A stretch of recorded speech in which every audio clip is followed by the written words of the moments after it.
Hello and welcome to TF1. I am Tinus Ferreira, your host, friend, advisor, and the medium tire that protects your Mercedes F1 car for 66 laps against the brutal Monaco track that is the world of Formula One. So after that very contrived metaphor, let's ask about the Monaco Grand Prix. What do we think?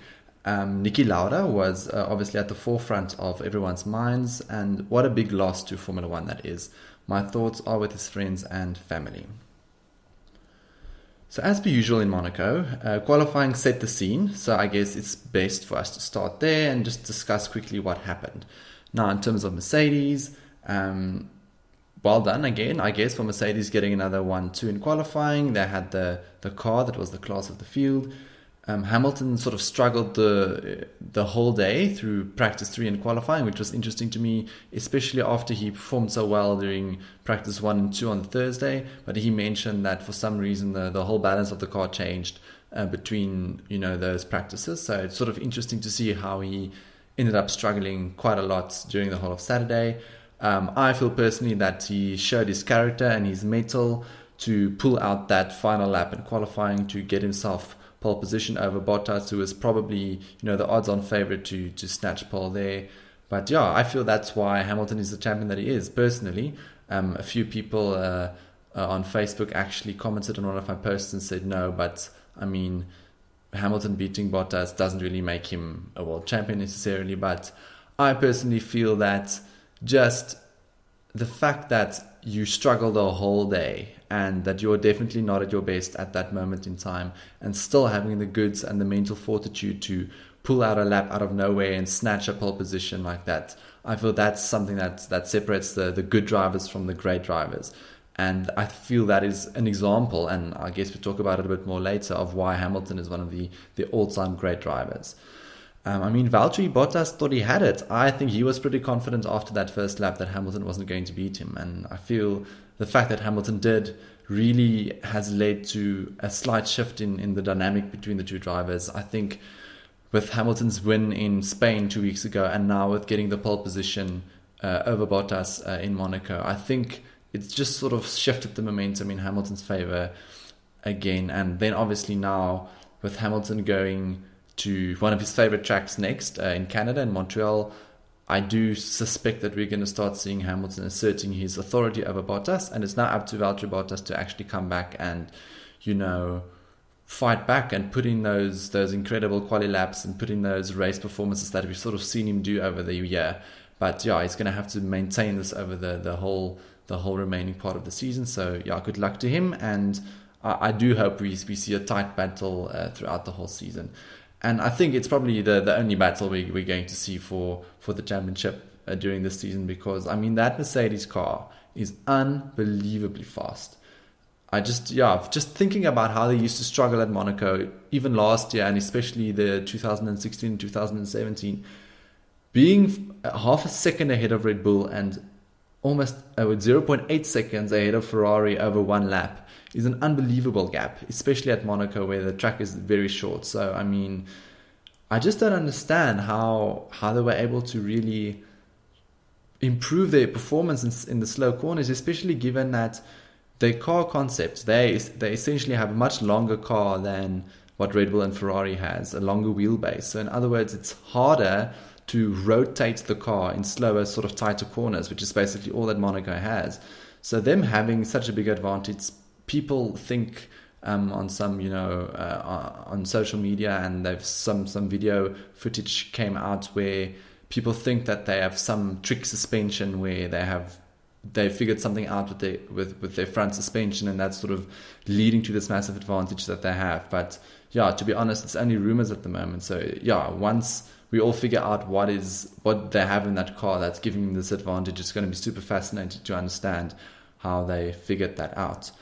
Yeah, and as I've mentioned, it's probably now going to be a two-horse race between, the two Mercedes drivers, except if I guess Red Bull or Ferrari can pull out a massive rabbit out of some hat.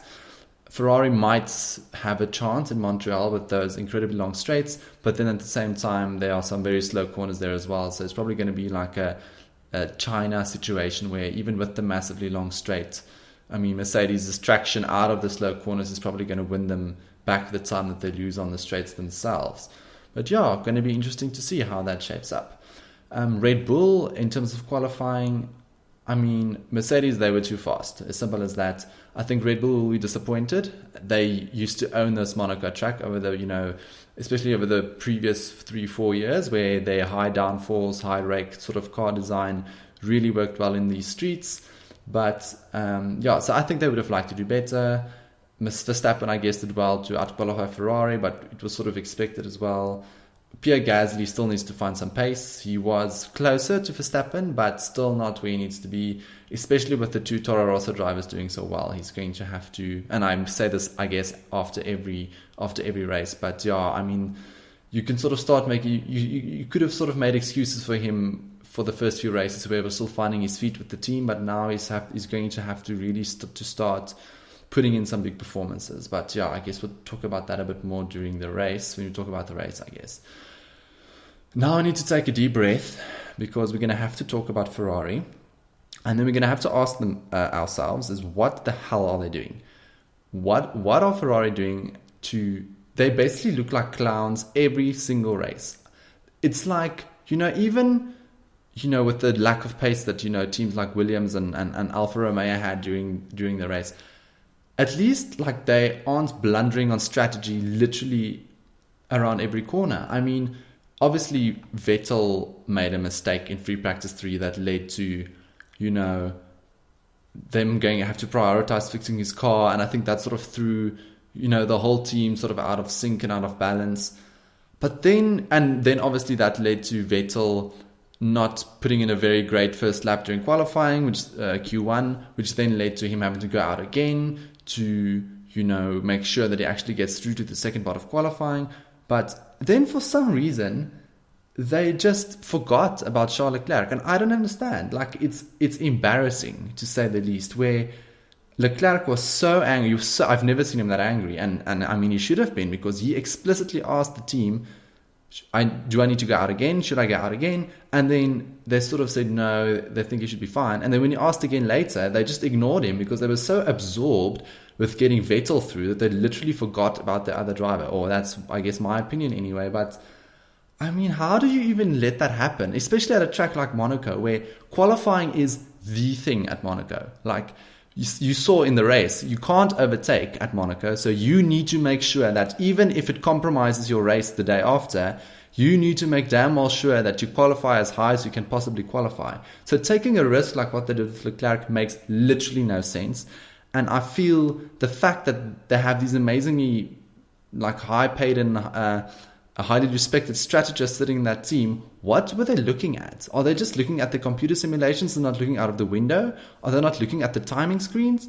Because I just don't understand how, I was sitting at the television and you could see with 6-7 minutes to go, Leclerc is going to have an issue. You could see it then already. So how did it take Ferrari 6 minutes? So with a minute before, qualifying one was finished, I think then only they realized, oh damn, actually, we're in deep trouble.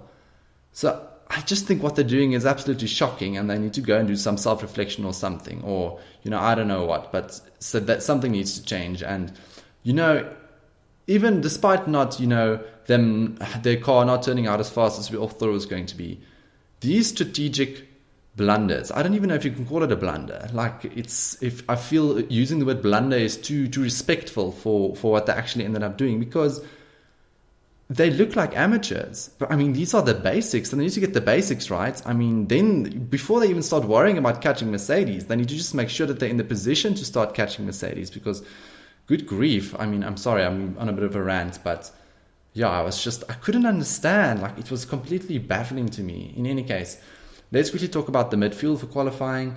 The interesting thing here, I guess, before we talk about the midfield, is you can clearly see that there are some drivers that are like Monaco specialists, or, specialists with the sort of tight city tracks with the slow corners and the closed barriers, where you see sometimes surprising differentiators between, teammates themselves, where I think drivers like Daniel Ricciardo, who always goes well at Monaco, and Carlos Sainz, who has never been out-qualified at Monaco, and the Toro Rosso drivers, Albon and Kvyat, both all of them did brilliantly in qualifying and really, showed that they are quite handy around the Monaco track.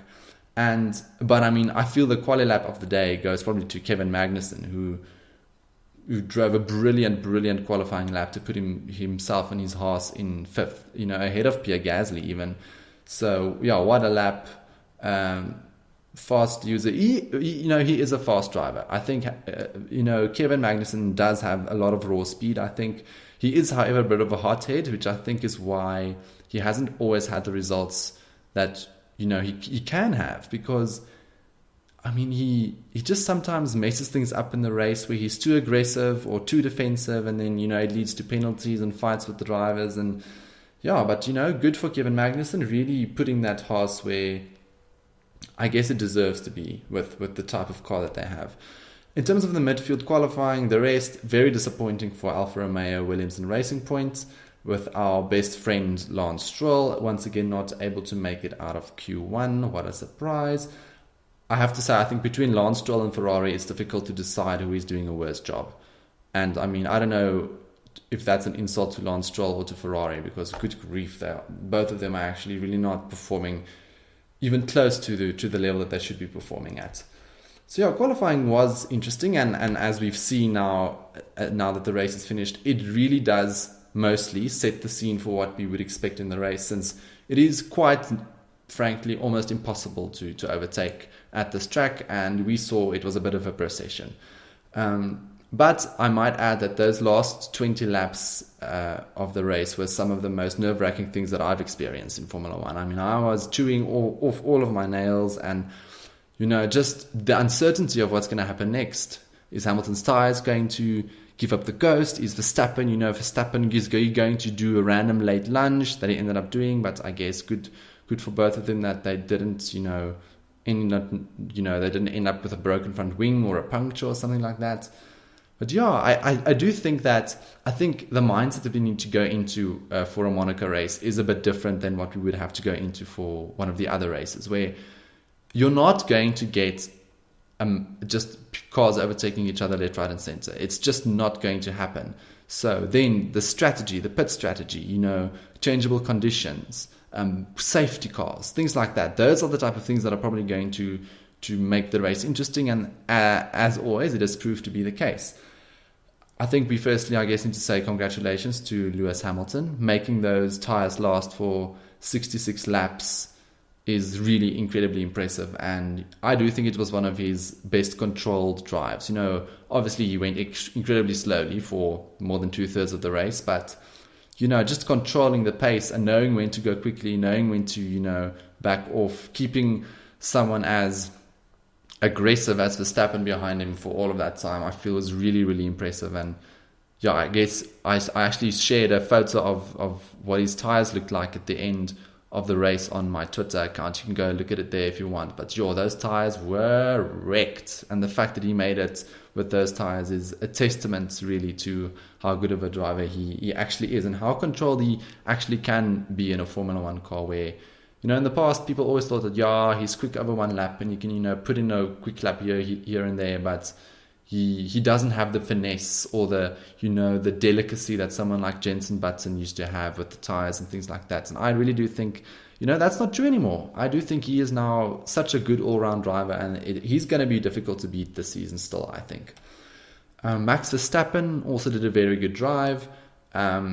Red Bull spoiled this race, to be honest. Red Bull spoiled this race by being too enthusiastic in the pit stops, releasing him unsafely. They were, too eager to get in front of Valtteri Bottas, and, they basically consigned him to being off the podium, which is, unlucky for him. And to be honest, Red Bull was lucky to get away with a 5-second time penalty. They could have gotten a 10-second or even a drive-through penalty that would have probably been a lot more severe. So, lucky Red Bull and unlucky Max Verstappen.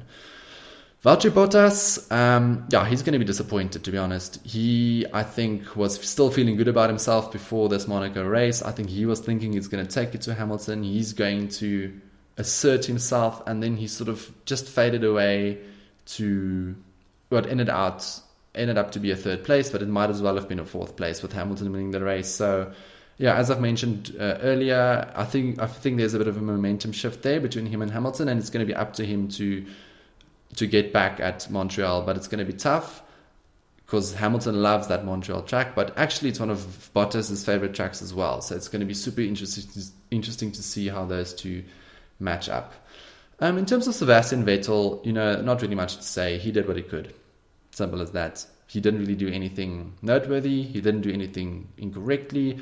The worst thing that he did this weekend was driving into, the barriers in free practice 3, which probably compromises qualifying a bit. But I don't think, at the end it made such a big difference for him. Obviously, it made a massive difference for his teammate. But yeah, I mean, poor Charles Leclerc. This Monaco race summed up just the way his whole weekend went, basically. He did pull 2 brilliant overtakes. He did say at the end of qualifying the day before that he was going to push. He's going to take risks. He's going to have to, really risk having an accident to sort of make his way through the field. And he did he made 2 excellent passes to get past, I think, Grosjean I can't even remember the drivers, but yeah, 2 excellent passes. And then unfortunately on the third one, he got a bit too greedy. He hit his inside rear tire against the barrier, and then he had a puncture. And I think after that puncture, I think Leclerc's youth and inexperience sort of showed a bit, where he was obviously upset with the situation, and then he, put pedal to the metal to get back to the pits with his flat tire. And then, usually when you do get a flat tire, the drivers crawl around the track back to the pits, because if you drive too quickly, the whole tire disintegrates around the rim, and then, as basically what happened to Leclerc today, that tire then damages the whole car, basically the surrounding floor. It can damage the diffuser at the back, and can damage the rear wing, and that's exactly what happened, because I think Leclerc didn't think, and he just drove back to the pits as quickly as possible. But by that time, the tire damaged his car so much that, it couldn't continue. I mean, his car was beyond repair. And yeah, unfortunately, it seems that he has a curse at Monaco, because, he had reliability issues when he was driving in Formula 2.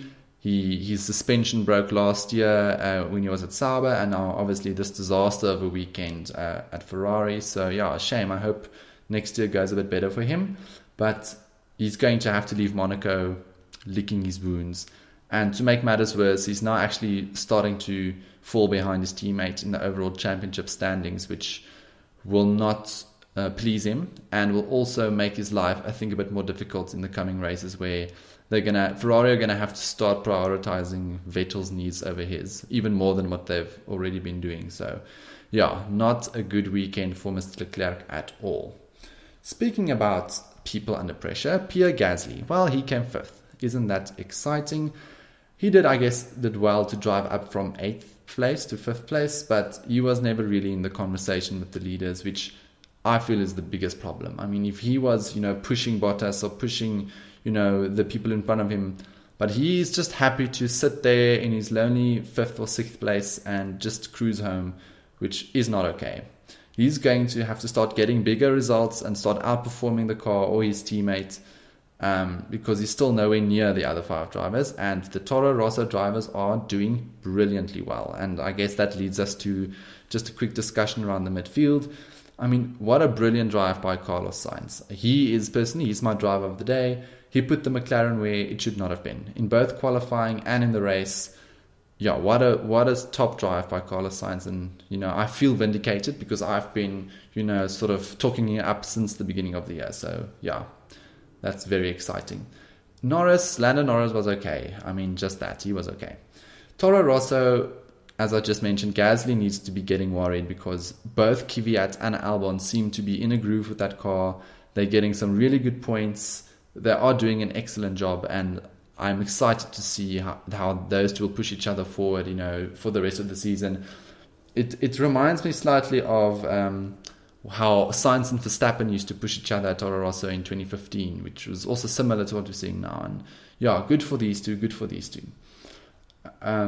Well done by Daniel Ricciardo to get 2 points. He got slightly screwed over, I guess, by the strategy of his team, pitting under the safety car and then all of the cars behind him overtaking him and then refusing to pit, and then given the fact that it's Monaco, you can't overtake. So Raikkonen basically cooked Ricciardo's goose. But, he still raced and, just pipped Grosjean for ninth place, so getting a nice and exciting 2 points there. Hulkenberg's race was basically compromised when Leclerc tried to overtake him, and he was just never the same car since. Good job by Haas. However, the strategy of pitting them early screwed them over, similar to Ricciardo. Lastly, a shocking result for Alfa Romeo and Racing Points. They were way off the pace, and to be honest, we really didn't see a lot of them in the race. Yeah, I mean, it was super uninteresting.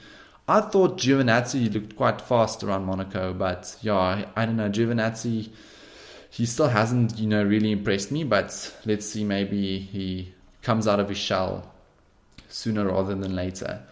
And then lastly, I think, to save time, please, anyone that's listening, go and listen to my comments from the previous 10 episodes on Williams, since really there's no change to report there. Cool. I think that's my main thoughts on the race. I think we can then move on to my 3 weekly awards. The Pasta Maldonado Award for most dunderheaded action of the race weekend will undoubtedly have to go to Ferrari. I think I might have to start calling this the Ferrari Award for most dunderheaded thing during the weekend, since they are just doing the most ridiculous things. And I don't know how they, as one of the top teams with so much money and resources, how they manage to make the simplest of mistakes. But I've already ranted about them, so I'll calm down. Secondly, the Lewis Hamilton #Blessed Award. I think that can go to Sebastian Vettel for getting second place after Red Bull messed up Max's pit stop, because to be honest, third was probably the best Vettel could have hoped for with the car that he had available to him.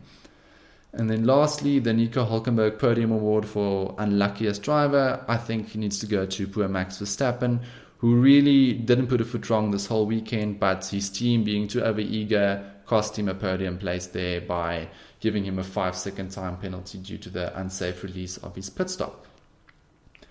So there you go. Did you think the Monaco GP was exciting? Was it boring? I personally think it was pretty amazing, since at this track you really have no idea what's going to happen next. You saw how the almighty Mercedes made a mistake with Hamilton's tire strategy, and it could have been there could have been a very different outcome here if that tire didn't hold up the way that it did, where Verstappen could have won the race. Hamilton might not have finished well at all.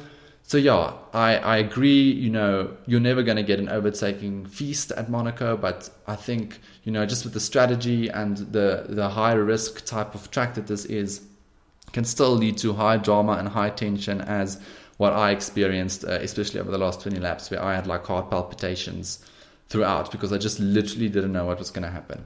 But in any case, this also leaves us with a range of questions.